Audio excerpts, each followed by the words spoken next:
মাননীয় প্রধান উপদেষ্টা, আসসালামু আলাইকুম ওয়া রাহমাতুল্লাহ।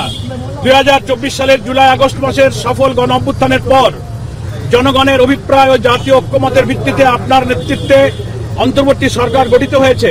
অন্তর্বর্তী সরকার দায়িত্ব গ্রহণের পর রাষ্ট্রের প্রয়োজনকে সামনে রেখে জনগণের প্রত্যাশা পূরণের লক্ষ্যে গণহত্যার বিচার, রাষ্ট্র সংস্কার ও স্বৈরাচার ফিরে আসার সকল পথ রুদ্ধ করার প্রত্যয় নিয়ে কাজ শুরু করেন।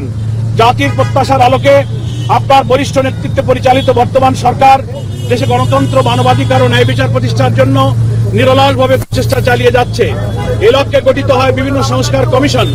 কমিশনগুলোর সুপারিশের ভিত্তিতে জাতীয় ঐক্যমত্য কমিশন 166টি প্রস্তাবের ভিত্তিতে রাজনৈতিক দলসমূহের সাথে আলোচনায় মিলিত হন। দীর্ঘ আলোচনার পর 84টি প্রস্তাব সিদ্ধান্ত আকারে গৃহীত হয়। অনেকগুলো প্রস্তাবের সাথে কতিপয় রাজনৈতিক দল ভিন্ন মত পোষণ করায় সেগুলোর ব্যাপারে গুরুত্বপূর্ণ সিদ্ধান্ত গ্রহণ করা সম্ভব হয়নি। আপনার নেতৃত্বে গঠিত ঐক্যমত্য কমিশন দীর্ঘ প্রচেষ্টার পর প্রায় 31টি রাজনৈতিক দলের সহযোগিতায় জুলাই ঘোষণাপত্র জাতির সামনে পেশ করেছে। জুলাই জাতীয় সনদে 2-1টি দল বাদে রাজনৈতিক দলসমূহ স্বাক্ষর করেছে।